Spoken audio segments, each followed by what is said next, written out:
Hi friends, welcome back to my channel. ഞാൻ നിങ്ങളുടെ സ്വന്തം അലീന. അപ്പം ഇന്നൊരു ന്യൂസ് സ്റ്റോറിയാണേ. മാളിയേക്കൽ തറവാട്ടിൽ ഇന്ന് ആഘോഷരാവാണ്. മാളിയേക്കൽ അലിയുടെ ഏകപുത്രൻ അഫ്സലിൻ്റെ നിക്കാഹ് രാവ്. വീടും വീട്ടുകാരും നാടും ആഘോഷത്തിമിർപ്പിൽ മുഴുകിയിരിക്കുകയാണ്. മാളിയേക്കലെ അലിക്കും അസ്മാക്കും വളരെ വൈകി കിട്ടിയ സന്താനമാണ് അഫ്സൽ. അവന് പ്രായം 26. 25-ാം വയസ്സ് കടന്നപ്പോൾ തന്നെ അലി മകന് വേണ്ടി പടച്ചോൻ തീരുമാനിച്ചു വെച്ച പെണ്ണിനെ കണ്ടെത്താനുള്ള ശ്രമം തുടങ്ങിയിരുന്നു. ഒടുവിൽ ഭാര്യയുടെ അകന്ന ബന്ധത്തിൽ തന്നെയുള്ള വിശ്വസുന്ദരി ഇഷാൽ മിന്നത്ത് എന്ന 22-കാരിയെ കിട്ടിയതിൽ അലിയും അസ്മായും പൂർണ്ണ തൃപ്തരായിരുന്നു. സൗന്ദര്യത്തിലും വിദ്യാഭ്യാസത്തിലും അഫ്സലിനോടിണങ്ങുന്ന പെൺകുട്ടിയെ തന്നെ കിട്ടിയ സന്തോഷം. ഇഷാൽ മിന്നത്ത്, വീട്ടുകാരുടെ ഇഷ, നീല കലർന്ന ഉരുണ്ട വെള്ളാരം കണ്ണുകൾ, വിറയ്ക്കുന്ന നനുത്ത ചുവന്ന തൊഴുത്ത ചുണ്ടുകൾ, സ്വർണ്ണ നിറമുള്ള മുടിയിഴകൾ, പാലിൻ്റെ നിറമാണ് ഇഷയ്ക്ക്. അത് അഫ്സലിനും അങ്ങനെ തന്നെയാണല്ലോ. അധികം തടിയില്ലാത്ത എന്നാൽ മെലിഞ്ഞതുമല്ലാത്ത ശരീരപ്രകൃതമാണ് അവൾക്ക്. നിറഞ്ഞു തുളുമ്പുന്ന മാറിടങ്ങൾ എപ്പോഴും അവൾ ഷോൾ കൊണ്ട് മറച്ചു വയ്ക്കും. ഒതുങ്ങിയ അരക്കെട്ടും നടക്കുമ്പോൾ ഓളം വെട്ടുന്ന ഉരുണ്ട കൊഴുത്ത നിതംബ ഗോളങ്ങളും അവളുടെ പ്രത്യേകതയാണ്. വെളുത്ത സുന്ദരനായ അഫ്സലിനെ ഇഷയ്ക്കും ഇഷ്ടപ്പെട്ടതിൽ അത്ഭുതപ്പെടാനില്ല. നാളെയാണ് നിക്കാഹ്. നാട്ടുകാരും വീട്ടുകാരും ഒന്നടങ്കം അഫ്സലിൻ്റെ കല്യാണത്തിൽ ആനന്ദത്തിലാണ്. മാളിയേക്കൽ അലിയുടെ ആഘോഷം നാട്ടുകാരുടെയും ആഘോഷമാണ്. ജാതി മതഭേദമില്ലാതെ സഹായം ചോദിച്ചു വരുന്നവർക്ക് താങ്ങായി നിൽക്കുന്ന അവരുടെ അലീക്കയുടെ മകൻ്റെ വിവാഹം അവരൊന്നായി ഏറ്റെടുത്തു. അഫ്സൽ അവൻ്റെ ഉറ്റ ചങ്ങാതിമാരായ നിയാസിനും ഷബീബിനും റിൻഷാദിനുമൊപ്പം മണിയറയിൽ ഒരുങ്ങുന്ന തിരക്കിലാണ്. 3 പേരും അഫ്സലിൻ്റെ സമപ്രായക്കാർ. സ്കൂളിൽ പഠിക്കുന്ന സമയം മുതൽ ഒരുമിച്ചുള്ളവർ. അഫ്സൽ അവൻ്റെ MBA പഠിക്കുമ്പോഴും അവൻ്റെ ഒപ്പം തന്നെ ഉണ്ടായിരുന്നു. ക്രീം കളർ കോട്ടൺ പാൻറ് ഉടുത്ത് വെള്ളയിൽ ഇളം സ്വർണ്ണ നിറത്തിൽ ഡിസൈൻ ചെയ്ത ഷർട്ട് എടുത്തണിഞ്ഞ് ബട്ടൺ ഇടാൻ തുടങ്ങുമ്പോഴാണ് വാതിലിൻ്റെ മുട്ട് കേട്ടത്. നിർത്താതെയുള്ള മുട്ട് കേട്ട് ഷബീബ് വാതിൽ തുറന്നു കൊടുത്തു. അങ്ങോട്ട് മാറി നിൽക്ക് കുരുപ്പേ. ഷബീബിനെ തള്ളി മാറ്റിക്കൊണ്ട് സിനി മുറിക്കകത്തേക്ക് കടന്നു. വന്നല്ലോ കല്യാണച്ചക്കൻ്റെ കാമുകി. നിയാസിൻ്റെ കമൻ്റടി കേട്ട് സിനി അവൻ്റെ തലയിൽ ഒരു കൊട്ടു കൊടുത്തു. സിനിയുടെ പ്രസന്നമായ അഴകൊത്ത മുഖം അഫ്സലിനെ കുളിരണിയിച്ചു. ഡാ നിയാസെ, തല്ല് വേണ്ടെങ്കിൽ രണ്ടിനെയും വിളിച്ച് പുറത്തേക്ക് നിന്നേ. ഞാൻ എൻ്റെ ചെക്കനോട് കുറച്ച് നേരം ഒന്ന് സൊല്ലട്ടെ. ഓ, കട്ടുറുമ്പാവാൻ ഞങ്ങളില്ലേ, ഞങ്ങൾ പോയേക്കാം. എങ്ങോട്ട് പോവാൻ? 3 ഡോറിന് മുന്നിൽ കാവൽ നിന്നോണം, ഇല്ലേ കൊല്ലും ഞാൻ 3-നെയും. ചിരിച്ചുകൊണ്ട് അവൾ 3 പേരെയും റൂമിന് വെളിയിലാക്കി ഡോർ ലോക്ക് ചെയ്തു. അപ്പോഴും ഡോറിന് മുന്നിൽ കാവൽ നിൽക്കുന്ന കാര്യം അവരെ ഒന്നുകൂടെ ഓർമ്മിപ്പിക്കുകയും ചെയ്തു. സിനി, 35-കാരി വീട്ടമ്മ. അഫ്സൽ അവൻ്റെ 18-ാം വയസ്സിലാണ് സിനിയെ പരിചയപ്പെടുന്നത്.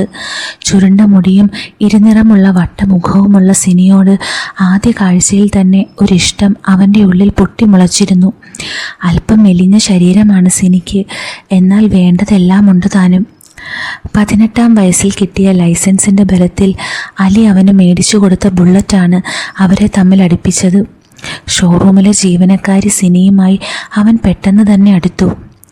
കുട്ടിത്തം വിട്ടുമാറാത്ത അഫ്സൽ സിനിക്ക് പ്രിയങ്കരനായത് പെട്ടെന്നാണ്. ചെറിയ കാര്യങ്ങൾക്ക് പോലും പെട്ടെന്ന് ദേഷ്യം പിടിക്കുന്ന അഫ്സലിനെ അവൾ തൻ്റെ പ്രിയപ്പെട്ട ഏറ്റവും അടുത്ത കൂട്ടുകാരനാക്കി പ്രതിഷ്ഠിച്ചു. ആവശ്യം എന്തു തന്നെയായാലും അവൻ അവളോടൊപ്പം നിൽക്കും. അവൻ്റെ ഉള്ളിൽ ഇഷ്ടം അവളോട് തുറന്നു പറഞ്ഞിട്ടും അവനെ പിണക്കാതെ ശകാരിക്കാതെ അവനെ പറഞ്ഞ് മനസ്സിലാക്കാൻ ശ്രമിച്ചത് അവൻ അവൾക്ക് അത്രയും പ്രിയപ്പെട്ടവനായതുകൊണ്ട് മാത്രമായിരുന്നില്ല. അവളുടെ അഭിയും അതിനൊരു കാരണമായിരുന്നു. കടങ്ങളുടെയും ബാധ്യതകളുടെയും ഇടയിൽ അച്ഛൻ്റെ നിർബന്ധപ്രകാരം മനോജിന് മുന്നിൽ കഴുത്ത് നീട്ടുകയും വർഷം 2 തികയും മുന്നേ ആദ്യ കുഞ്ഞിന് ജന്മം നൽകുകയും ചെയ്തെങ്കിലും സ്വാർത്ഥനായ അയാൾ ഇന്നും അവൾക്കൊരു അപരിചിതനാണ്. തൻ്റെ കുടുംബത്തെ മാനിക്കാത്ത ഭർത്താവിനെ കുഞ്ഞിൻ്റെ അച്ഛൻ എന്ന നിലയിൽ മാത്രം അവൾ പരിഗണിച്ചു പോന്നു. വർഷം 3 കഴിഞ്ഞപ്പോഴാണ് മനോജിൻ്റെ അകന്ന ബന്ധത്തിലെ കല്യാണത്തിന് പോയപ്പോൾ കണ്ട് പരിചയപ്പെട്ട അഭിനന്ദ് എന്ന അഭിയുമായി അവൾ പരിചയപ്പെടുന്നതും അടുക്കുന്നതും. അഫ്സലിനോടൊന്നും മറച്ചു വെക്കാതെ അവൾ എല്ലാം തുറന്നു പറഞ്ഞിട്ടും അവൻ്റെ ഉള്ളിലെ ഇഷ്ടം അവൻ കാത്തു സൂക്ഷിക്കുമെന്ന് അവളോട് അവൻ കട്ടായം പറഞ്ഞു. പരിചയപ്പെട്ട് 8 വർഷങ്ങൾ കഴിഞ്ഞിട്ടും അവൻ്റെ ഉള്ളിലെ തന്നോടുള്ള ഇഷ്ടത്തിന് ഒരണു വ്യത്യാസം പോലും വന്നിട്ടില്ലെന്ന് സിനിക്ക് മനസ്സിലായിരുന്നു. ഷർട്ടിൻ്റെ ബട്ടൺ ഇടുന്നത് നിർത്തി അവളെ നോക്കി പുഞ്ചിരിക്കുന്ന അഫ്സലിനെ കണ്ട് അവൾ മന്ദഹസിച്ചു. ചെറു പുഞ്ചിരിയോടെ അവൻ അരികിലേക്ക് നടന്നെടുത്ത സിനി അവന് മുന്നിൽ കണ്ണുകളിലേക്ക് നോക്കി നിന്നു. അവളുടെ വലത് കരം അവൻ്റെ കവിളിൽ തലോടിക്കൊണ്ടിരുന്നു. എന്താ കുരങ്ങ ഇങ്ങനെ നോക്കുന്നേ? നീ വരുമെന്ന് ഞാൻ ഒട്ടും പ്രതീക്ഷിച്ചില്ല. നിന്റെ ജീവിതത്തിലെ ഏറ്റവും സന്തോഷം നിറഞ്ഞ ദിവസം നിന്നെ കാണാൻ വന്നില്ലെങ്കിൽ പിന്നെ ഈ സിനി ജീവിക്കുന്നതിൽ എന്തർത്ഥമാ ചെക്ക? അവനൊന്നും പുഞ്ചിരിച്ചുകൊണ്ട് അവളെ നോക്കി. അവരുടെ കണ്ണുകൾ തമ്മിൽ ഉടക്കിയപ്പോൾ അവൻ്റെ നോട്ടം താങ്ങാനാവാതെ അവൾ അവൻ്റെ നെഞ്ചിലിടിച്ചുകൊണ്ട് നോട്ടം മാറ്റി. എന്തിനാ ചെക്ക എന്നെ ഇങ്ങനെ നോക്കി വിഷമിപ്പിക്കുന്നേ? എൻ്റെ പ്രിയപ്പെട്ടവൾ ഇന്ന് ഒന്നുകൂടെ സുന്ദരിയായിട്ടുണ്ടല്ലോ.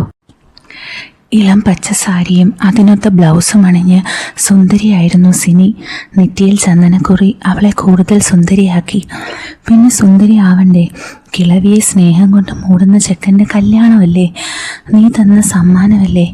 അതിൽ ഞാൻ സുന്ദരി ആവാതിരിക്കില്ലല്ലോ. കവളിൽ നിന്നും താഴോട്ട് അരിച്ചിറങ്ങിയ കൈ അവൻ്റെ നെഞ്ചിൽ വെച്ച് അവൾ നെടുവീർപ്പിട്ടു. അവൻ്റെ പാതിയിൽ നിർത്തിയ ജോലി ഏറ്റെടുത്തുകൊണ്ട് അവൻ്റെ ഷർട്ടിൻ്റെ ബട്ടൺ ഓരോന്നായി അവൾ ഇട്ടുകൊടുത്തു. കുട്ടിക്കളി മാറ്റാൻ സമയമായിട്ടുണ്ട്. നാളെ നീയൊരു ഭർത്താവാണ്. നിന്നെ വിശ്വസിച്ചിറങ്ങി വരുന്ന പെണ്ണിനെ നിരാശപ്പെടുത്തരുത്. ഇല്ല, ഇനി അങ്ങോട്ട് നിൻ്റെ ഉള്ളിൽ അവൾ മാത്രമായിരിക്കണം. അവിടെ മറ്റൊരാൾക്കും സ്ഥാനം ഉണ്ടാവരുത്. എനിക്ക് പോലും. നിന്നെ ഞാൻ എങ്ങനെ മറക്കുവടി? മറക്കണമെന്ന് പറഞ്ഞില്ലല്ലോ. എനിക്ക് തന്ന സ്നേഹം തിരികെ തന്നില്ലെങ്കിലും പരാതിയില്ലാതെ ഒരു കുന്നോളം സ്നേഹം തന്നില്ലേ നീ എനിക്ക്? അത് അവൾക്ക് പകർന്നു കൊടുക്കണം. തലകുനിച്ച് നിൽക്കുന്ന അഫ്സലിൻ്റെ താടിയിൽ പിടിച്ച് അവൻ്റെ മുഖം അവൾക്ക് നേരെ പിടിച്ചു. അവൻ്റെ തോളറ്റം വരെ മാത്രം ഉയരമുള്ള സിനി മുഖം പൊക്കി അഫ്സലിൻ്റെ കണ്ണുകളിൽ നോക്കി മുഖം 2 കൈയിലും കോരിയെടുത്തു. നീ എനിക്ക് അത്രയും പ്രിയപ്പെട്ടവനാണടാ കൊച്ചു.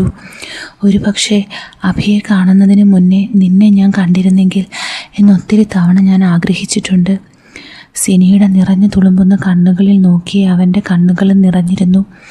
അവളുടെ ചെറിയ വട്ടമുഖം അവൻ്റെ കൈകളിൽ കോരിയെടുത്ത് കണ്ണുനീർ തുള്ളികൾ അവൻ വിരലുകളാൽ ഒപ്പിയെടുത്തു.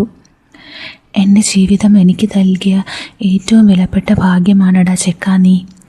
നിന്നെ എനിക്ക് ഒത്തിരി ഇഷ്ടമാണ്. അവളുടെ വാക്കുകൾക്ക് കാതോർത്തുകൊണ്ട് അഫ്സലിൻ്റെ മിഴികൾ കണ്ണുനീർ പൊടിച്ചു. എന്നും നിൻ്റെ ഒപ്പം ഞാനുണ്ടാവും.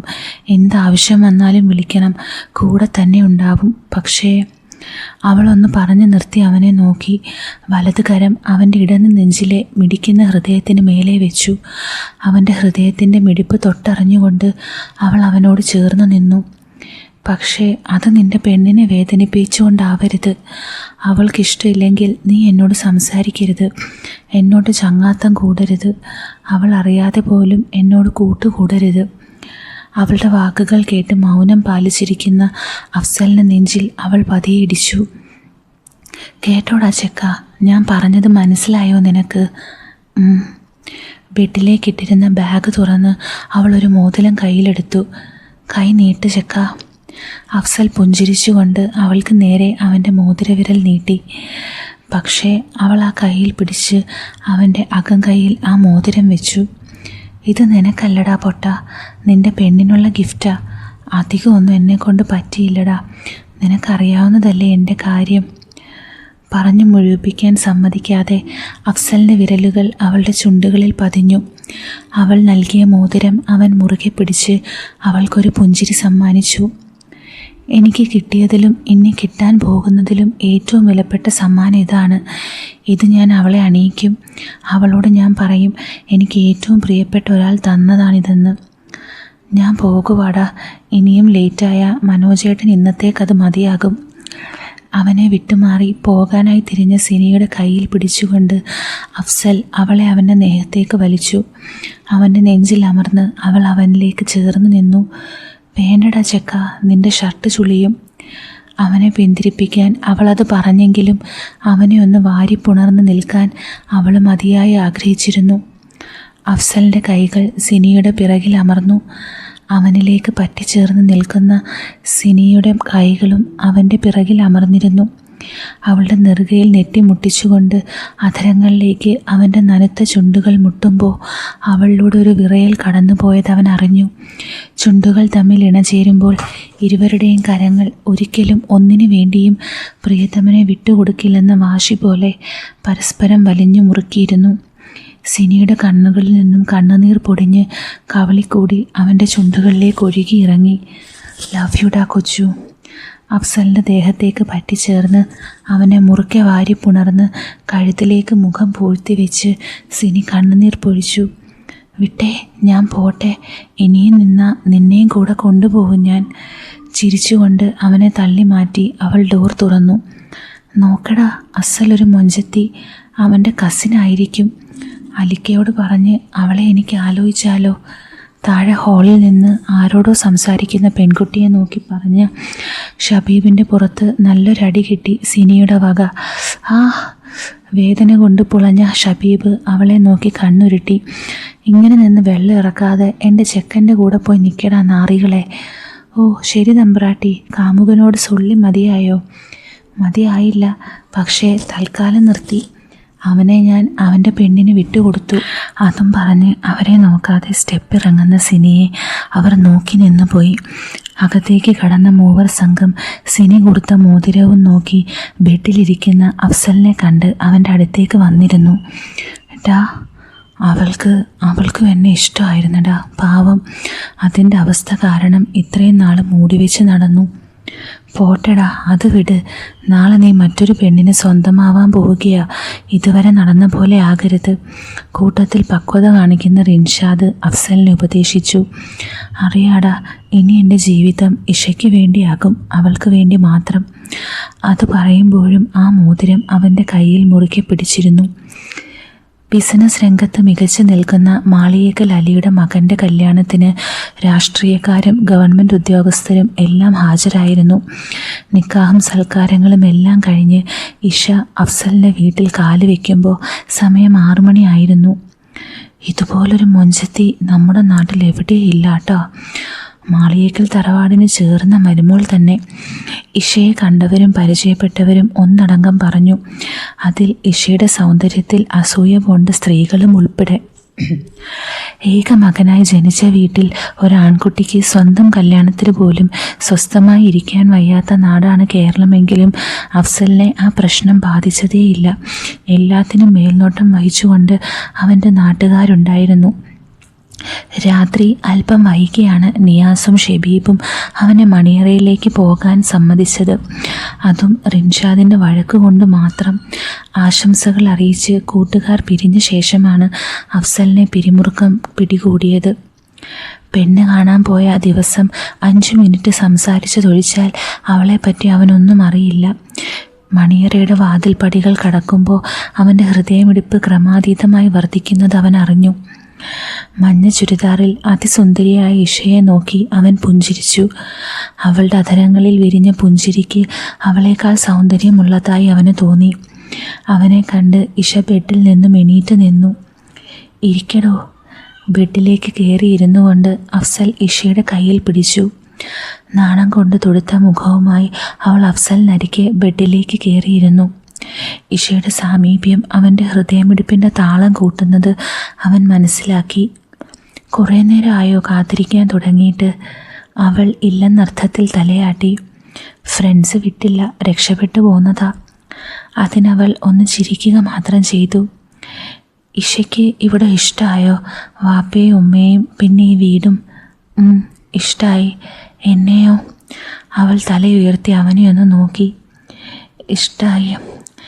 മണിമുത്തുകൾ പൊഴിക്കും പോലെ അവൾ അത് പറഞ്ഞപ്പോൾ അഫ്സലിൻ്റെ ഉള്ളിലൊരു കുളിർമഴ പെയ്തിറങ്ങി.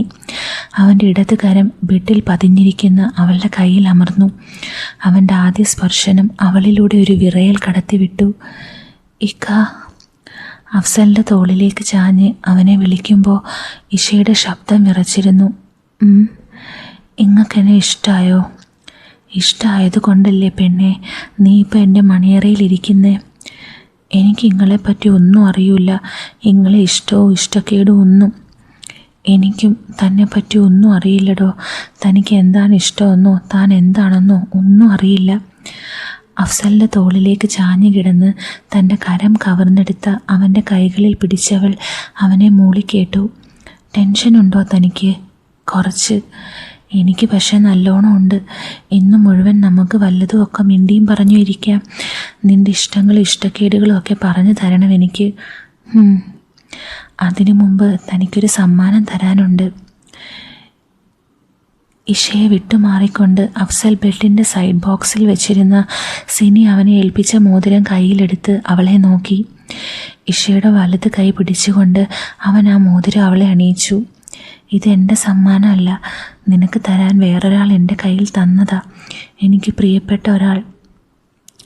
തന്നെ സംശയത്തോടെ നോക്കുന്ന ഇഷയെ നോക്കിക്കൊണ്ട് അവൻ സിനിയെ പറ്റിയും അവളുമായുള്ള അടുപ്പത്തെ പറ്റിയുമൊക്കെ അവളോട് പറഞ്ഞു.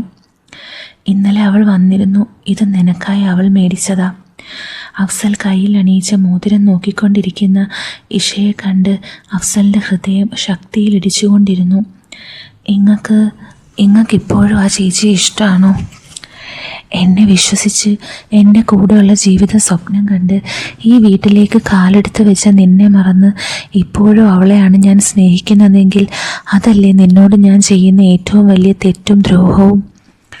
ഇഷയുടെ കവിളിൽ പതിഞ്ഞ അവൻ്റെ കൈ അവളുടെ മിനുസമായ കവിളിൽ പതിയെ തലോടി. അവൾക്ക് ഞാൻ അവളുടെ ഏറ്റവും അടുത്ത സുഹൃത്താണ്. എപ്പോഴും എങ്ങനെ ആയിരിക്കുകയും ചെയ്യും. എനിക്കും അവളിപ്പോൾ എൻ്റെ പ്രിയപ്പെട്ട കൂട്ടുകാരിയാണ്. പെട്ടെന്നൊരു ദിവസം പ്രണയിച്ച പെണ്ണിനെ കൂട്ടുകാരിയാക്കാൻ പറ്റുമോ എന്ന് ചോദിച്ചാൽ പറ്റൂ എന്ന് തന്നെ പറയും ഞാൻ. അത് നിന്നോടുള്ള ഇഷ്ടം കൊണ്ടാണ് ഇഷ. താനല്ലേ ഇനി മരണം വരെ എനിക്ക് താങ്ങായും തണലായും ഉണ്ടാവുന്നത്.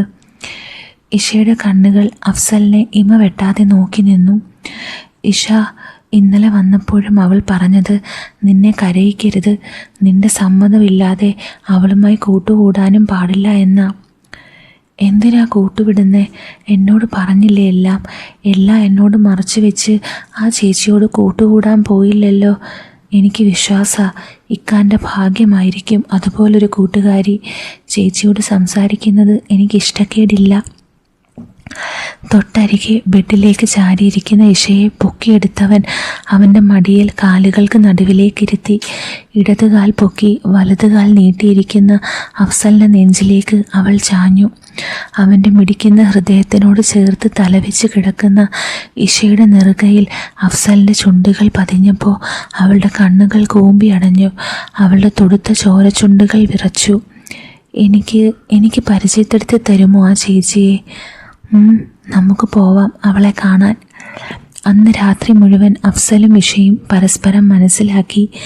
അവളുടെ അധരങ്ങൾ കവർന്നെടുത്തും മുഖമാകെ ചുംബനങ്ങൾ കൊണ്ട് മൂടിയും അവർ പ്രണയം പങ്കുവെച്ചു. പുലർച്ചെ 4 ഇരുവരും ഉറക്കത്തിലേക്ക് വഴുതി വീണത്. തന്നെ വരിഞ്ഞു മുറുക്കി കിടക്കുന്ന പ്രിയതമൻ്റെ നെഞ്ചിലെ ചൂടേറ്റ് കിടക്കുമ്പോൾ അവൻ്റെ ഹൃദയം അവൾക്ക് വേണ്ടി മാത്രമായി മിടിക്കുകയാണെന്ന് തോന്നി അവൾക്ക്. അവനെ വിട്ടുമാറി എണീറ്റ് ഫ്രഷായി അവൾ അടുക്കളയിലേക്ക് നടന്നു. കിച്ചണിൽ അസ്മയും അലിയുടെ പെങ്ങൾ ആയിഷയും നാസ്ത തയ്യാറാക്കുന്നതിൽ മുഴുകിയിരിക്കുകയാണ്. ഇഷ അങ്ങോട്ട് വന്നത് അവർ കണ്ടില്ല. ഉമ്മ. പത്തിരിക്കല്ലിൽ വെന്തു വരുന്ന പത്തിരി മറിച്ചിട്ടുകൊണ്ടിരുന്ന അസുമ തിരിഞ്ഞു നോക്കി. അടുക്കളവാതിൽക്കൽ നിൽക്കുന്ന മരുമകളെ നോക്കി ആ സ്ത്രീ പുഞ്ചിരി തൂക്കി. മോള് നേരത്തെ എണീറ്റിങ്ങി വന്നോ? അവൻ എണീറ്റ് കാണില്ലല്ലേ? ഇല്ലുമ്മ. മോള് നിൽക്ക്, ഞാൻ അലിക്കാക്ക് ചായ കൊടുത്തിട്ട് വരാം, എന്നിട്ട് അവനുള്ളതെടുത്ത് തരാം. ഉമ്മ. വാപ്പാക്ക് ഞാൻ കൊടുക്കാം.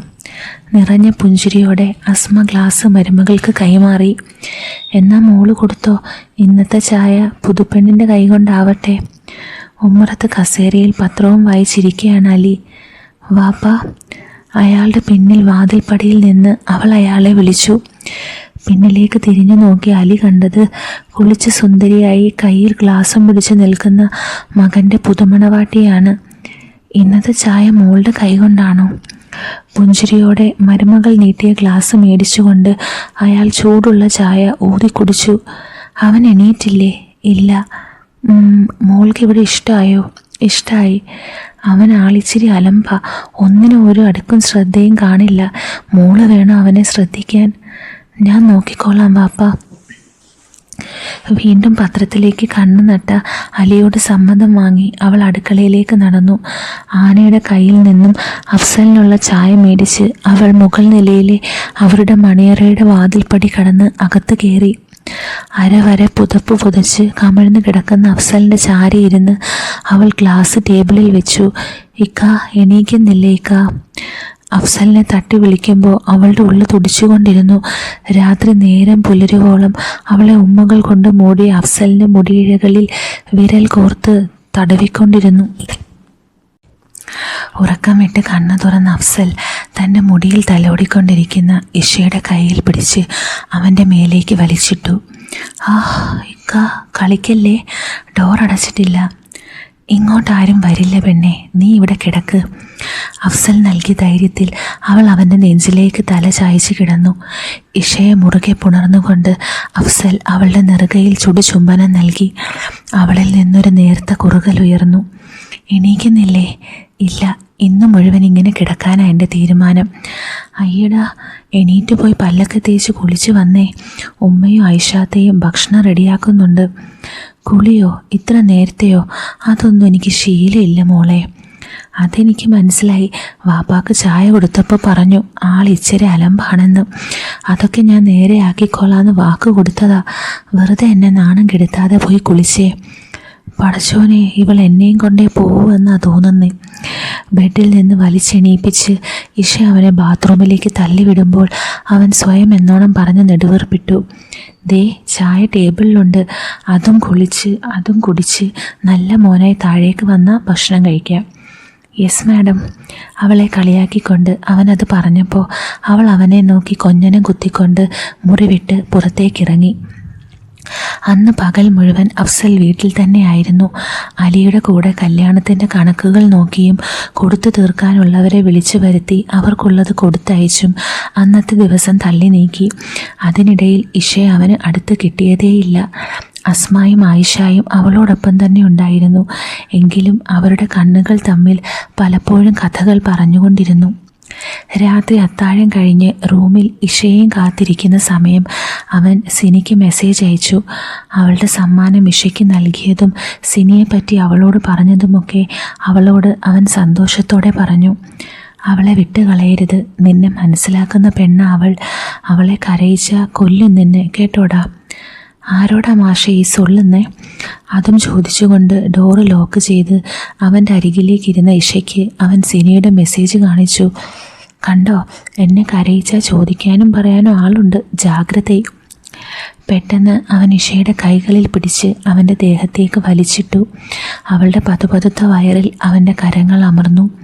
അവളെ മുറുകെ പിടിച്ചുകൊണ്ട് ഇക്കിളിയിടുന്ന അഫ്സലിനെ തള്ളി മാറ്റാനുള്ള കെൽപ്പില്ലാതെ അവൾ അവനോട് കെഞ്ചി. എന്നോട് കളിച്ചാൽ ഇങ്ങനെ ഇരിക്കും. അവനോട് കെറിവിച്ച് പിണക്കം കാണിച്ചവൾ ബെഡിലേക്ക് അവന് പുറംതിരിഞ്ഞ് ചിരിഞ്ഞു കിടന്നു. പാവക്കുട്ടി കണക്കെയുള്ള ഇഷയുടെ ശരീരം അവനിൽ കൊതിയിളക്കി. സിനിയോട് നാളെ കാണാമെന്ന് പറഞ്ഞവൻ ഇഷയുടെ ദേഹത്തേക്ക് പറ്റിച്ചേർന്ന് കിടന്നു. പിണങ്ങിയോ? മിണ്ടണ്ട. കൊച്ചുകുട്ടികളെ പോലെ പിണങ്ങിക്കിടക്കുന്ന ഇഷയുടെ വയറിലൂടെ കൈവച്ച് അവളെ തൻ്റെ ദേഹത്തേക്ക് അമർത്തി അവൻ ഇറുക്കിപ്പുണർന്നു. അവൻ്റെ ചുണ്ടുകൾ അവളുടെ കാതുകളിലേക്ക് അടുപ്പിച്ചു വെച്ചു. ഇഷ. അവൻ്റെ ചൂടുള്ള നിശ്വാസം കാതുകളിൽ പതിഞ്ഞതും അവളുടെ ശരീരമാകെ കുളിര് കോരി. അവന് നേരെ തിരിഞ്ഞു കിടന്നവൾ അവൻ്റെ നെഞ്ചിലേക്ക് മുഖം പൂഴ്ത്തി. അവൻ അവളുടെ കവിളിലൂടെ തലോടി. പിണക്കം മാറിയോ? അതെ എന്ന് അവൾ തലയാട്ടി മറുപടി പറഞ്ഞു. അവളുടെ ചുണ്ടിൽ വിരിഞ്ഞ പുഞ്ചിരി അഫ്സലിൻ്റെ ഉള്ളിൽ പുതുമഴ പെയ്യിച്ചു. എന്നാ എനിക്കൊരു ഉമ്മതാ. ഇഷയുടെ നനുത്ത ചുണ്ടുകൾ വിറച്ചുകൊണ്ട് അവൻ്റെ കവിളിൽ പതിഞ്ഞു. അവിടെയല്ല, ഇവിടെ. ചുണ്ടുകളിൽ തൊട്ട് കാണിച്ചുകൊണ്ട് അവൻ അവളോട് പറഞ്ഞു. നാണത്താൽ മുഖം പൊത്തി കിടക്കുന്ന ഇഷയുടെ കൈകൾ പിടിച്ചു മാറ്റി അവൻ അവളുടെ മുഖത്തേക്ക് നോക്കി. പ്രിയതമന് പ്രണയത്തിൽ ചാലിച്ച ഒരു മധുര ചുംബനം അവൻ്റെ ചുണ്ടുകളിൽ നൽകി ഇഷ അവൻ്റെ മനസ്സിനെ കുളിരണിയിച്ചു. അന്ന് ആ മണിയറയിൽ സ്വരലോകത്തിൽ ഇണക്കുരുവികളായി മാറി. എൻ്റെ ഇഷ, നീ ഇനി അവൻ്റേതാ. അവൻ എന്താവശ്യപ്പെട്ടാലും മുടക്ക് പറയരുത്. നീ അവനെ സന്തോഷിപ്പിക്കുമ്പോൾ അതിൻ്റെ 100 ഇരട്ടി സന്തോഷം അവൻ നിനക്ക് തരും. ആണുങ്ങൾക്ക് കിടപ്പറയിൽ പലവിധ മോഹങ്ങൾ കാണും. അവൻ്റെ ഇഷ്ടങ്ങൾക്ക് കൂട്ടുനിൽക്കാൻ നീ തയ്യാറായാൽ അവൻ നിന്നെ ഈ ഭൂമിയിൽ തന്നെ സ്വർഗം കാണിക്കും. കല്യാണത്തലേന്ന് ഒപ്പം കൂട്ടുകിടന്ന കൂട്ടുകാരി സുൽത്താനയുടെ വാക്കുകളാണ് അവൾക്ക് ഓർമ്മ വന്നത്. അഫ്സൽ തൻ്റെ സ്വരലോക ഹൂറിയെ സ്വർഗത്തിലെത്തിച്ചിരുന്നു. അന്ന് ആ രാത്രിയിലാണ് ശരിക്കും ഇഷ എന്ന ഹൂറി എല്ലാ അർത്ഥത്തിലും അഫ്സലിൻ്റെ ആയി തീർന്നത്. അഫ്സലിൻ്റെ കവളിൽ അവളുടെ കൈകൾ തലോടി മുഖമുയർത്തി അവൻ്റെ നെറുകയിൽ അവൾ ചുടുചുംബനം സമ്മാനിച്ചു. ലവ് യു കാ. പൂർണ്ണ തൃപ്തിയിൽ അവനെ പുൽകിക്കിടന്ന അവൾ എപ്പോഴോ മയങ്ങിപ്പോയി. പുലർച്ചെ ഉറക്കമുണരുമ്പോൾ പ്രിയതമനോട് ചേർന്ന് അവന് നേരെ ചരിഞ്ഞു കിടന്ന് അവൾ അവനെ നോക്കിക്കണ്ടു. അവനിൽ നിന്ന് കണ്ണു പറിക്കാൻ വയ്യാതെ കുറേയേറെ നേരം അവൾ ആ കിടപ്പ് കിടന്നു. ഇക്ക, എണീക്കണം. വേണ്ട, ഉമ്മ എന്ത് കരുതും? മോനും മരുമോളും മധുവിധു ആഘോഷിക്കുകയാണെന്ന്, ഉടനെ തന്നെ ഉമ്മൂമ്മ ആവുമെന്ന്. ഇതിനിടയിൽ അഫ്സൽ ഒരു കുസൃതി കാണിച്ചു അവളോട്. അവളൊന്ന് ചിണുങ്ങി. നിങ്ങൾ എന്ത് ചോദിച്ചാലും തരും ഞാൻ. അനക്കാരാ ഇതൊക്കെ പഠിപ്പിച്ചു തന്നേ? സുൽത്താന. അതാരാ ആള്? എൻ്റെ ഫ്രണ്ടാ. സ്കൂൾ തൊട്ട് ഞങ്ങൾ ഒന്നിച്ചാ. ആണോ? എന്തൊക്കെ പറഞ്ഞു തന്നു ഓളെൻ്റെ പെണ്ണിന്? അത് ഞാൻ പറയൂല. അത് ഞങ്ങൾ പെണ്ണുങ്ങൾ തമ്മിലുള്ള സീക്രട്ട് അല്ലേ. എന്നോട് പറയൂല? ഇക്ക, എന്നോട് പറയാൻ പറ്റാത്ത സീക്രട്ടാണെങ്കിൽ പറയണ്ട. അഫ്സലിന് കപട ദേഷ്യം കണ്ട് ഇഷയുടെ മുഖം വാടി. ഞാൻ പറയാം, പക്ഷെ ഓളെ കാണുമ്പോൾ ഇതൊന്നും പോയി ചോദിക്കൂലെന്ന് വാക്ക് ഞാൻ അവളോട് മിണ്ടുക പോലുമില്ല. കല്യാണത്തിൻ്റെ തലേന്ന് രാത്രി സുൽത്താൻ എൻ്റെ കൂടെയാണ് കിടന്നത്. അന്ന് പറഞ്ഞു തന്നതാ എല്ലാം. എന്തൊക്കെ? അത് നമ്മൾ ഇന്നലെ രാത്രി ചെയ്തില്ലേ, അതൊക്കെ. വേറെ എന്തൊക്കെ പറഞ്ഞവൾ? കെട്ടിയ ആണിൻ്റെ ഒരു ആഗ്രഹത്തിനും എതിര് നിൽക്കരുത്. അവൻ്റെ ആഗ്രഹം സാധിച്ചു കൊടുത്താൽ അവൻ നമ്മളെ ഈ ഭൂമിയിൽ തന്നെ സ്വർഗം കാണിക്കുമെന്നൊക്കെ. ഓള് കൊള്ളാമല്ലോ. ഇക്ക, ഞാൻ എണീറ്റോട്ടെ? ഒരു ചക്കര ഉമ്മ തന്നാൽ എണീക്കാം. ഇനി ഞാൻ പൊക്കോട്ടെ? അവൻ്റെ കവളിലേക്ക് ചുണ്ടമർത്തി മുത്തം വെച്ചുകൊണ്ട് അവൾ എന്നോട് അനുവാദം തേടി. പൊക്കോ. ദേ വേഗം എണീറ്റ് താഴേക്ക് വന്നോട്ടാ. ബാത്റൂമിൽ നിന്നിറങ്ങി ഡ്രസ്സെടുത്തണിഞ്ഞ് പുറത്തേക്ക് ഇറങ്ങുന്നതിനിടെ അഫ്സലിനോട് അവൾ വിളിച്ചു പറഞ്ഞു. പിന്നീടുള്ള ദിവസങ്ങൾ അഫ്സലും ഇഷയും മധുവിധു ആഘോഷത്തിൻ്റെ തിരക്കുകളിലായിരുന്നു. സൽക്കാരങ്ങളും ടൂറും ഒക്കെയായി 1 മാസം അവർ ഉല്ലസിച്ച് നടന്നു. അഫ്സലിൻ്റെ വീട്ടുകാരും അവൻ്റെ കുടുംബക്കാരുമായി ഇഷ പെട്ടെന്ന് തന്നെ ഇണങ്ങി. വീട്ടിൽ അസ്മായും അലിയും അവളെ സ്വന്തം മകളെ പോലെ തന്നെ കൊണ്ടു നടന്നു. അവർ 4 പേര് മാത്രമുള്ള ആ വീട്ടിൽ അവൾ ഒരു ചിത്രശലഭം കണക്കെ പാറി പറന്നു നടന്നു. എന്തിനും ഏതിനും അവൾ അലിക്കും അസ്മാക്കും ഒപ്പം നിന്നു. ഇഷയുമൊത്തുള്ള ജീവിതം അഫ്സൽ നന്നായി ആസ്വദിച്ചു. ഇടയ്ക്കൊരു ദിവസം അവൻ ഇഷയുമായി സിനിയെ കാണാൻ പോയി. അവരെയും കാത്ത് പാർക്കിലെ ബെഞ്ചിലിരിക്കുന്ന സിനിയുടെ അടുത്തേക്ക് നടന്നു വരുന്ന അഫ്സലിനെയും ഇഷയെയും കണ്ട് അവളുടെ മുഖം സന്തോഷത്താൽ വിടർന്നു. മാലാഖ കുട്ടി. ഇഷയുടെ കവളിൽ തലോടിക്കൊണ്ട് സിനി അത് പറഞ്ഞപ്പോൾ അവളുടെ മുഖത്തേക്ക് നാണം ഇടിച്ചു കയറി. സുന്ദരി, വെറുതെ അല്ല എൻ്റെ ഇക്ക വീണുപോയത്. ഇഷയും തിരിച്ചടിച്ചു. വളരെ പെട്ടെന്ന് തന്നെ അവൾ സിനിയുമായി ഇണങ്ങി. ഇഷയുടെ പ്രിയ കൂട്ടുകാരിയായി മാറാൻ സിനിക്കധികം സമയം വേണ്ടി വന്നില്ല. എല്ലാം കണ്ടുനിന്ന അഫ്സലിൻ്റെ ഉള്ളിൽ സന്തോഷം നിറഞ്ഞു. ഒരു ദിവസം മുഴുവൻ സിനിയുമായി ചിലവഴിച്ച ശേഷമാണ് അവൾ വീട്ടിലേക്ക് മടങ്ങാൻ സമ്മതിച്ചത്. എൻ്റെ ഇക്കാൻ്റെ കൂട്ടുകാരിയല്ലേ, അപ്പോൾ എൻ്റെയും കൂട്ടുകാരി ആയിക്കൂടെ? സിനിയുടെ കരങ്ങൾ കവർന്നുകൊണ്ടുള്ള ഇഷയുടെ ചോദ്യം സിനിയുടെ ഉള്ളിൽ കുളിർമഴ പെയ്യിച്ചു. 2 പേർക്കും ഒപ്പം ഞാനുണ്ടാവും. സിനി അവൾക്ക് വാക്കുകൊടുത്തു. ഇഷയുമൊത്തുള്ള നിമിഷങ്ങൾ അഫ്സലിനെ കുളിരണിയിച്ചു. അവൻ്റെ ആവശ്യങ്ങളും ഇഷ്ടങ്ങളും മനസ്സിലാക്കി അവന് വേണ്ടി അവൾ ജീവിക്കുകയും ചെയ്തു. ഒരു ദിവസം അഫ്സലിൻ്റെ മാറിൽ തലചായ്ച്ച് കിടന്നുകൊണ്ട് ഇഷ പറഞ്ഞു, ഇക്ക, നാളെ എനിക്കൊരു സാധനം കൊണ്ടു തരുമോ? എന്ത്? ഡേറ്റായിട്ടും എനിക്കായില്ല ഇതുവരെ. ലക്ഷണങ്ങളും കാണാനില്ല. ഒരു സംശയം, അതൊന്ന് തീർക്കാനാ. എന്ത് സംശയം? ഓ എൻ്റെ മണ്ട, 10 മാസം കഴിഞ്ഞാൽ നിങ്ങളൊരു വാപ്പ ആവുമോന്ന് സംശയം. അതൊന്ന് നോക്കാൻ. സത്യം? അത്രയ്ക്ക് അങ്ങോട്ട് സന്തോഷിക്കേണ്ട, സംശയം മാത്രമേ ഉള്ളൂ. ഞാനങ്ങ് കൊതിച്ചുപോയി. ഇഷയുടെ വയറ്റിൽ അഫ്സലിൻ്റെ കുഞ്ഞ് വളരുന്നെന്ന വാർത്ത അവരെക്കാൾ ആനന്ദത്തിലാക്കിയത് അലിയെയും അസ്മയുമാണ്. മാളിയേക്കൽ തറവാട്ടിൽ ഉത്സവ പ്രതീതിയായിരുന്നു. ഇഷയുടെ ഓരോ ചുവടുവെപ്പിലും അസ്മ അവളോടൊപ്പം കൂടി. വീട്ടിലെ പണികൾ ജോലിക്കാരിയെ ഏൽപ്പിച്ച് അസ്മ ഇഷയുടെ പരിചരണം സ്വയം ഏറ്റെടുത്തു. എൻ്റെ കുട്ടീനെ നോക്കാൻ ഞാൻ മതി, അത് നിങ്ങൾ പുറത്തുനിന്ന് ആരെയും നോക്കണ്ട. ഇഷയുടെ കാര്യങ്ങൾ നോക്കാൻ ഒരു ജോലിക്കാരിയെ നിർത്താമെന്ന അലിയുടെ അഭിപ്രായം അസ്മ മുളയിലെ നുള്ളി. ഓളെ എൻ്റെ മോള, ഓൾക്ക് വേണ്ടത് ഞാൻ ചെയ്തു കൊടുക്കും, അതിന് വേറെ ആരും വേണ്ട. അലിയോട് ഗർവിച്ച് നിൽക്കുന്ന അസ്മയെ കണ്ട് ഇഷയുടെ കണ്ണുകളിൽ സന്തോഷത്തിൻ്റെ പൂത്തിരികൾ കത്തി. അവൻ്റെ സന്തോഷം നിറഞ്ഞ ജീവിതത്തിനോട് പലർക്കും തോന്നിയ അസൂയ കൊണ്ടോ അവരുടെയൊക്കെ കണ്ണുകടി കൊണ്ടോ അവളുമൊത്തുള്ള ജീവിതം ജീവിച്ച് തീർക്കാൻ ദൈവം അവനെ സമ്മതിച്ചില്ല. 8ാം മാസത്തിലെ ചെക്കപ്പിന് പോയ അവരുടെ ഒപ്പം അലിയും അസ്മയും ഒപ്പം കൂടി. ഡോക്ടറെ കണ്ടിറങ്ങി ഭക്ഷണവും കഴിച്ച് മടങ്ങുന്ന വഴി എതിരെ വന്ന ലോറി നിയന്ത്രണം വിട്ട് പാഞ്ഞു കയറിയത് അഫ്സൽ ഓടിച്ചിരുന്ന കാറിലേക്കായിരുന്നു. ഒരു നിമിഷം കൊണ്ട് എല്ലാം നഷ്ടപ്പെട്ട അഫ്സൽ 1.5 മാസത്തോളം ഹോസ്പിറ്റലിൽ അബോധാവസ്ഥയിൽ കിടന്നു. പക്ഷേ അവനെ തനിച്ചാക്കി അവൻ്റെ ജീവനായിരുന്ന 3 പേരും സ്വർഗം പുൽകിയത് അറിയാതെ കിടക്കുന്ന അവനെ പരിചരിക്കാൻ അവൻ്റെ കൂട്ടുകാർ അവനൊപ്പം തന്നെ ഉണ്ടായിരുന്നു. നിയാസും ഷബീബും റിൻഷാദും ആയിഷയ്ക്കൊപ്പം ഹോസ്പിറ്റലിൽ കഴിച്ചുകൂട്ടി. സ്വന്തം ഇക്കാക്കയും കുടുംബവും ഇല്ലാതായ വിഷമത്തിനിടയിലും ആ സ്ത്രീ അഫ്സലിനെ പരിചരിച്ചു. സിനിയെ വിവരങ്ങൾ അറിയിച്ചത് റിൻഷാദായിരുന്നു. തളർന്നു വീണ സിനിയെ താങ്ങിപ്പിടിച്ച് കസേരയിലിരുത്തുമ്പോൾ അവൻ്റെയും കണ്ണുകൾ നിറഞ്ഞു തുളുമ്പി. ഇഷയുടെ കളിച്ചിരികളും തമാശകളും സിനിയുടെ ഉള്ളിൽ നിറഞ്ഞു നിന്നു. അഫ്സലിനെ കാണാൻ അവൾ എന്നും ഹോസ്പിറ്റലിൽ വരും, കുറച്ച് സമയം അവനോടൊപ്പം ഇരിക്കും. ആയിഷയെ സമാധാനിപ്പിക്കാൻ അവൾ ശ്രമിക്കാറുണ്ടെങ്കിലും അലിയുടെ വിയോഗം ആ അനിയത്തിയെ തളർത്തിയിരുന്നു. 1.5 മാസത്തിന് ശേഷം കണ്ണുകൾ തുറന്ന അഫ്സൽ താൻ തിരികെ വന്നത് അവൻ്റെ ലോകമില്ലാതായ ഭൂമിയിലേക്കാണെന്നറിഞ്ഞതും പൊട്ടിക്കരഞ്ഞു. ആർത്തു കരയുന്ന അഫ്സലിനെ ഒന്ന് സമാധാനിപ്പിക്കാൻ വയ്യാതെ അവൻ്റെ കൂട്ടുകാരും ആയിഷയും വിഷമിച്ചു. വിവരം അറിഞ്ഞെത്തിയ സിനിയെ കെട്ടിപ്പിടിച്ച് കരയുന്ന അഫ്സലിനെ കണ്ട് ആയിഷയുടെ കണ്ണുകൾ നിറഞ്ഞു. അന്ന് മുഴുവൻ അവൻ്റെ ഒപ്പം നിന്ന് സിനി അവനെ പരിചരിച്ചു. അവൻ്റെ കൂടെ ഇരുന്നവൾ അവനെ സമാധാനിപ്പിച്ചു. അഭിയോട് ഇന്ന് കാണാൻ ചെല്ലാമെന്ന് പറഞ്ഞ പ്രകാരം അവൻ പലതവണ അവളെ വിളിച്ചെങ്കിലും അവനെ തനിച്ചാക്കി വരില്ലെന്ന് അവൾ അവനോട് കട്ടായം പറഞ്ഞു.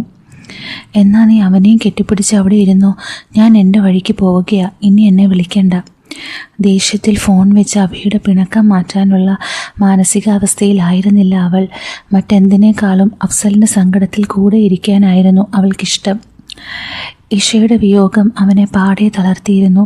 മറ്റൊന്നും അവൾക്ക് പകരമാവില്ലെന്ന തിരിച്ചറിവ് അവനെ കൂടുതൽ സങ്കടത്തിലാഴ്ത്തി. അഫ്സൽ ഹോസ്പിറ്റൽ വിടുന്നത് വരെ പകൽ സമയം അവൾ അവനായി മാറ്റിവെച്ചു. നിരന്തരം വിളിച്ചുകൊണ്ടിരിക്കുന്ന അഭിയെ പാടെ അവഗണിച്ചുകൊണ്ട് അവളുടെ ദിനങ്ങൾ അവനായി കരുതി വെച്ചു. വീട്ടിലെത്തിയ അഫ്സൽ ആയിഷയെ വീട്ടിലേക്ക് പറഞ്ഞയച്ചു. അവനെ വിട്ടു പോവില്ലെന്ന് അവൾ വാശി പിടിച്ചെങ്കിലും സ്നേഹശകാരത്തോടെ അവൻ അവളെ പറഞ്ഞയച്ചു. അവൻ്റെ കൂട്ടുകാരും ഒപ്പം സിനിയും അവന് താങ്ങായും തണലായും കൂടെ നിന്നു. എന്നും രാവിലെ അവനെ വിളിച്ചെഴുന്നേൽപ്പിച്ച ശേഷം മാത്രമേ അവൾ ജോലിക്ക് കയറാറുള്ളൂ. രാത്രി ഉറങ്ങുന്നതിന് മുമ്പും അവനെ വിളിച്ചു വിശേഷങ്ങൾ പറഞ്ഞിട്ടല്ലാതെ അവൾ ബെഡ്റൂമിലേക്ക് കയറാറില്ല. അഭിയുമായി അവൾക്കിപ്പോൾ സ്നേഹസംഭാഷണങ്ങൾ ഉണ്ടാവാറില്ല. ഓരോ കാരണങ്ങൾ കണ്ടെത്തി അവരുടെ സംസാരം കലഹത്തിലേക്ക് കൂപ്പുകുത്തും. അഫ്സലായുള്ള ചങ്ങാത്തം നിർത്താൻ മനോജും അവളെ നിർബന്ധിച്ചെങ്കിലും അവനെ അനുസരിക്കാൻ അവൾ കൂട്ടാക്കാത്തതിൽ അവനും ദേഷ്യത്തിലായിരുന്നു. 6 മാസത്തോളം എടുത്തു അഫ്സൽ അല്പമെങ്കിലും ചിരിച്ചു കാണാൻ. അതിൻ്റെ മുഴുവൻ ക്രെഡിറ്റും സിനിക്കാണ് അവൻ്റെ കൂട്ടുകാർ നൽകിയത്. അലിയുടെ നിന്നുപോയ ബിസിനസ്സുകളൊക്കെയും വീണ്ടും തുടങ്ങി അവൻ ഒന്നിൽ നിന്ന് ആരംഭിച്ചു. രാത്രി 1 മണിയോടടുപ്പിച്ച് ഫോൺ നിർത്താതെ അടിക്കുന്നത് കേട്ടുകൊണ്ടാണ് സിനി ഉറക്കം വിട്ട് എഴുന്നേറ്റത്. അഫ്സലിൻ്റെ കോള് കണ്ട് അവൾ മനോജിനെ നോക്കി. ഒന്നും അറിയാതെ കൂർക്കം വലിച്ചുറങ്ങുന്ന മനോജിനെ നോക്കിക്കൊണ്ട് അവൾ മുറിക്ക് പുറത്തേക്ക് കടന്നു. അടുക്കളയിലേക്ക് കരഞ്ഞുകൊണ്ട് അവൾ കോൾ അറ്റൻഡ് ചെയ്തു. എന്താടാ ചെക്ക, എന്തു പറ്റി?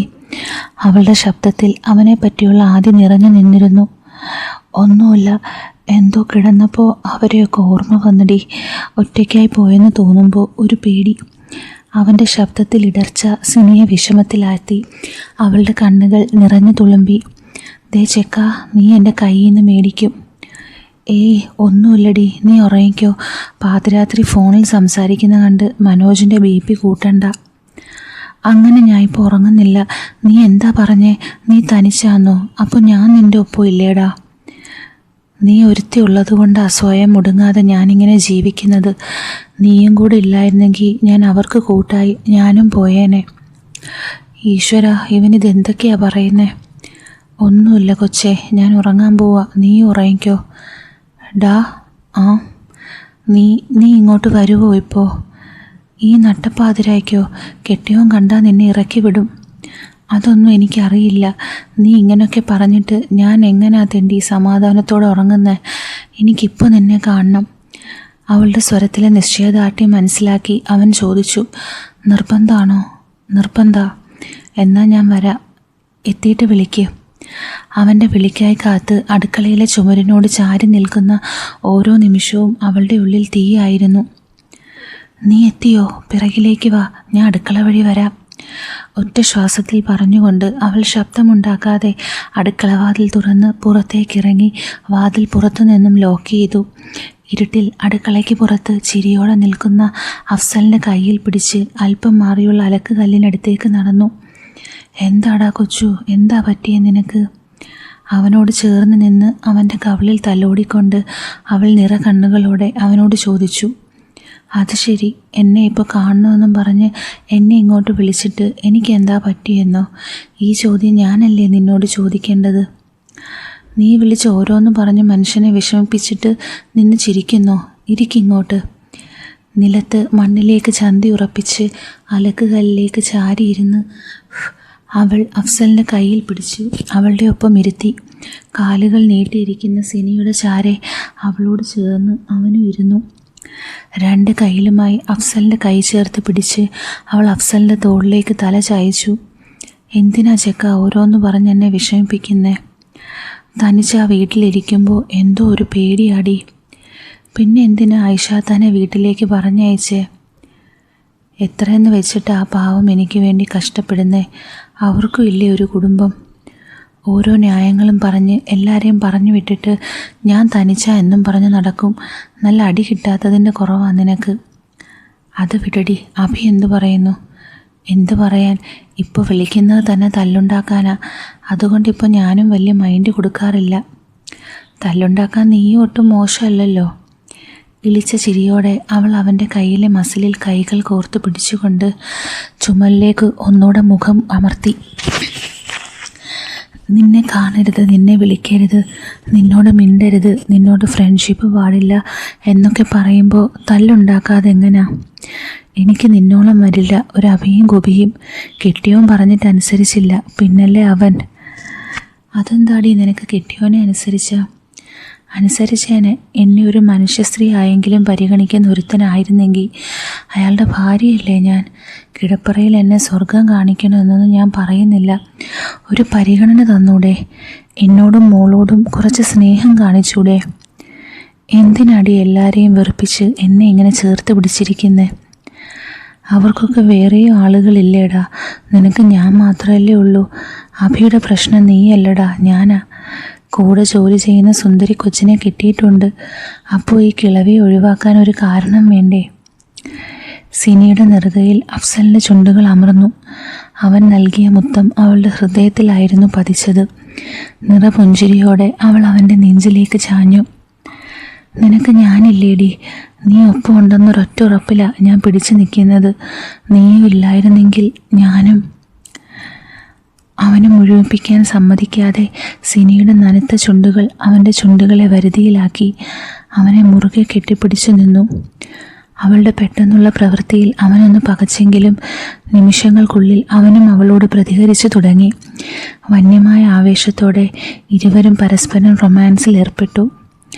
കറുത്തുരുണ്ട കാർമേഘങ്ങൾ മാനത്ത് പുഞ്ചിരിച്ച് നിൽക്കുന്ന ചന്ദ്രൻ്റെ കണ്ണുകൾ മൂടിക്കെട്ടി അവർക്ക് വേണ്ട സൗകര്യമൊരുക്കി. ആ രാത്രിയിലെല്ലാം മറന്ന് അവർ ഒന്നായി. പാറുന്ന പൊടിപടലങ്ങളിൽ നിന്നവരെ രക്ഷിക്കാൻ എന്നോണം കാർമേഘങ്ങൾ ചെറുതുള്ളികളായി മണ്ണിൽ പതിച്ചു. അവരുടെ ഉള്ളിലെ മോഹത്തോടൊപ്പം പെയ്തിറങ്ങിയ പേമാരിയും അവരുടെ അവസാനത്തോടൊപ്പം ഭൂമിയിലാട്ടം അവസാനിപ്പിച്ചിരുന്നു. നിറഞ്ഞു തുളുമ്പുന്ന കണ്ണുകളോടെ അലക്കുകല്ലിലേക്ക് ചാരിയിരിക്കുന്ന സിനിയെ കണ്ടതും അഫ്സലിൻ്റെ കണ്ണുകൾ നിറഞ്ഞു. അവൻ്റെ കണ്ണുകൾ നിറഞ്ഞു കലങ്ങിയത് കണ്ട് സിനിയുടെ ഉള്ളം പിടഞ്ഞു. കൊച്ചു, എന്താടാ, എന്തു പറ്റി? മാപ്പ്, ഞാൻ അറിയാതെ, എനിക്ക് നിയന്ത്രിക്കാൻ കഴിഞ്ഞില്ല. തുണികൾ വാരിയെടുത്ത് നിറകണ്ണുകളോടെ നടന്നു നീങ്ങുന്ന അഫ്സൽ പിറകിൽ നിന്നുള്ള സിനിയുടെ വിളികൾ കേട്ടില്ല. ചെയ്തത് തെറ്റാണെന്ന് തോന്നിയതുകൊണ്ടാണ് അവൻ കരഞ്ഞതെന്ന് മനസ്സിലാക്കി സിനി പുഞ്ചിരിച്ചു. ചളി പുരണ്ട വസ്ത്രങ്ങൾ വാരിയെടുത്ത് അവൾ കുളിമുറിയിലേക്ക് കയറി. തണുത്ത വെള്ളം ദേഹത്തിലേക്ക് ഒഴുകുമ്പോൾ സിനിയുടെ ചുണ്ടുകളിൽ നാണത്തിൽ പൊതിഞ്ഞ പുഞ്ചിരി വിരിഞ്ഞിരുന്നു. കിടപ്പറയിൽ കയറി മറ്റൊരു നൈറ്റി അണിഞ്ഞുകൊണ്ട് അവൾ ആ മുടി വിട്ടിറങ്ങി. ഇനി ഒരിക്കലും ആ മുറി തനിക്ക് കിടപ്പറയാവില്ലെന്ന ഉറച്ച തീരുമാനത്തോടെ. രാവിലെ ജോലിക്ക് ഇറങ്ങുന്നതിന് മുമ്പ് പലതവണ അവൾ അഫ്സലിൻ്റെ ഫോണിലേക്ക് വിളിച്ചെങ്കിലും അവളുടെ കോളുകൾക്ക് അവൻ മറുപടി നൽകിയില്ല. വൈകി കിടന്നതുകൊണ്ട് ക്ഷീണത്തിൽ ഉറങ്ങുകയാവും ചെക്കൻ എന്ന് സമാധാനിച്ച സിനിയെ നിരാശപ്പെടുത്തിക്കൊണ്ട് അടുത്ത 3 ദിവസങ്ങളിലും അവളുടെ വിളികൾക്ക് മറുപടി നൽകാതെ അവൻ കഴിച്ചുകൂട്ടി. കണ്ണുനീർ പൊഴിച്ചുകൊണ്ടിരിക്കുന്ന സിനിയെ കണ്ട് ഉള്ളു നീറിക്കൊണ്ടാണ് അവൻ അവളുടെ വീട് വിട്ടിറങ്ങിയത്. തന്നെ ജീവനെപ്പോലെ കാത്തു സൂക്ഷിച്ച പെണ്ണിനോട് പൊറുക്കാൻ വയ്യാത്ത കൊടും പാപം ചെയ്തെന്ന് വിശ്വസിച്ച് അവൻ ആ വീട്ടിൽ കഴിച്ചുകൂട്ടി. അവളോടൊന്ന് മാപ്പിരക്കാൻ പോലും തനിക്ക് യോഗ്യതയില്ലെന്ന് തോന്നിയിരുന്നു അവന്. 4-ാം നാൾ ജോലിക്കായി ഇറങ്ങിയ സിനി ഓട്ടോയിൽ വന്നിറങ്ങിയത് അഫ്സലിൻ്റെ വീട്ടുപടിക്കലായിരുന്നു. നിർത്താതെയുള്ള ബെല്ലടി ശബ്ദം കേട്ട് വാതിൽ തുറന്ന അഫ്സൽ സിനിയുടെ കോപം കണ്ട് വിറയ്ക്കുന്ന മുഖം കണ്ട് തല കുനിച്ചു. കണ്ണുകൾ നിറഞ്ഞൊഴുകുന്ന അഫ്സലിനെ തള്ളി മാറ്റിക്കൊണ്ട് അവൾ അകത്ത് കടന്നു. ഉള്ളിലേക്ക് കടന്ന് വാതിൽ കൊട്ടിയടച്ച് അവൻ്റെ മുന്നിലേക്ക് കയറി നിന്ന സിനിയുടെ കൈ അവൻ്റെ കവിളിൽ ആഞ്ഞു പതിച്ചു. വേദനയിൽ പുളഞ്ഞു പോയെങ്കിലും അവൻ ആ വേദന കടിച്ചമർത്തി. കണ്ണുനീർ ഒലിപ്പിച്ച് നിൽക്കുന്ന അഫ്സലിനെ അവൾ ദേഷ്യത്തോടെ നോക്കി. എവിടായിരുന്നടാ പട്ടി നീ? നിനക്ക് ഞാൻ വിളിച്ച ഫോൺ എടുത്തൂടെ? മുഖത്തേക്ക് നോക്കടാ. എന്നോട് മിണ്ടാതിരിക്കാൻ മാത്രം നിന്നോട് ഞാൻ എന്ത് തെറ്റാടാ ചെയ്തേ? അതോ ഒറ്റ രാത്രി കൊണ്ട് നിനക്കും എന്നോ മടുത്തോ? അവൻ്റെ ഇരു കവിളിലും മാറി മാറി അടിച്ചുകൊണ്ട് സിനി അലറി. അവളുടെ നേരെ മുഖം പൊക്കി അഫ്സലിൻ്റെ കരഞ്ഞു കലങ്ങിയ കണ്ണുകൾ കണ്ട് സിനിയുടെ ഹൃദയം പിടഞ്ഞു. ഉള്ളു പിടയുന്ന വേദനയോടെ അവൾ അവൻ്റെ കവിളുകളിൽ കൈകൾ ചേർത്ത് വെച്ചു. എന്താടാ കൊച്ചു, എന്തിനാ കരയുന്നു നീ? പറയടാ, എന്താ പറ്റിയ നിനക്ക്? മാപ്പ്, നിന്നോട് ചെയ്യാൻ പാടില്ലാത്ത കൊടും പാപം ചെയ്തവനാ ഞാൻ.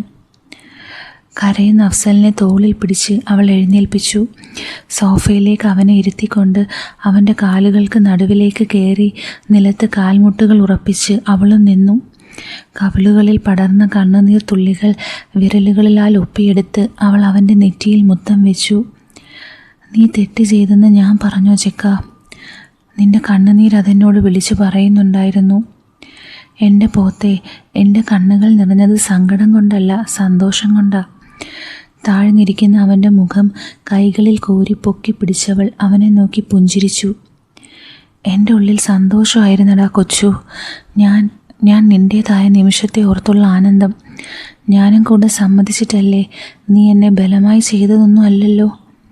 സിനിയുടെ വാക്കുകൾ അഫ്സലിന് ആശ്വാസം പകരുന്നതായിരുന്നു. അവൻ്റെ മുഖം സന്തോഷത്താൽ വിവരണമായി. ഞാൻ നിൻ്റെ ആടാ, നിൻ്റെ മാത്രം. എനിക്ക് വേണം നിന്നെ. എനിക്ക് ജീവിക്കണം കൊച്ചു, നിൻ്റേത് മാത്രമായി. ഇടറിയ ശബ്ദത്തോടെ അവളത് പറയുമ്പോൾ അവളുടെ മുഖം അവൻ്റെ നെഞ്ചിലേക്ക് പൂഴ്ത്തി വെച്ചുകൊണ്ട് അവനെ മുറുകെ പുണർന്നിരുന്നു. അവളെ വാരി പുണർന്ന് മടിയിലേക്കിരുത്തുമ്പോൾ കൊച്ചുകുട്ടിയെപ്പോലെ അവൾ അവൻ്റെ മാറിലേക്ക് ചുരുണ്ടുകൂടി. നിൻ്റെ ഇഷയെപ്പോലെ നിന്നെ സ്നേഹിക്കാൻ എനിക്ക് പറ്റുമോ എന്നറിയില്ല, എങ്കിലും ഞാൻ സ്നേഹിക്കും. ഇഷയുടെ അഫ്സലിനെ അവൾ ചേർത്ത് പിടിച്ച പോലെ ഞാനും ചേർത്ത് പിടിക്കും. സിനി അത് പറയുമ്പോൾ നിറഞ്ഞ പുഞ്ചിരിയോടെ അവരെ കണ്ടുകൊണ്ട് അവൻ്റെ ചാരെ തോളിലേക്ക് തല ചായച്ചിരിക്കുന്ന ഇഷയെ അഫ്സലിൻ്റെ കണ്ണുകൾക്ക് മാത്രമായി തെളിഞ്ഞു കാണാൻ പറ്റിയിരുന്നു. അപ്പോൾ എങ്ങനെയുണ്ട് ഈ സ്റ്റോറി? ഒരു ഇമോഷണൽ, ഒരു ഫീൽ ഗുഡ് ആയിട്ടുള്ള സ്റ്റോറിയായിരുന്നു. അപ്പം ഈ ടൈപ്പ് സ്റ്റോറീസ് നിങ്ങൾക്ക് ഇഷ്ടപ്പെടുന്നുണ്ടെങ്കിൽ ഒന്ന് കമൻറ്റ് ചെയ്യണം. അഭിപ്രായങ്ങളൊക്കെ. അപ്പോൾ നമുക്ക് പുതിയൊരു സ്റ്റോറിയായിട്ട് ഉടനെ കാണാം. With love, Aleena.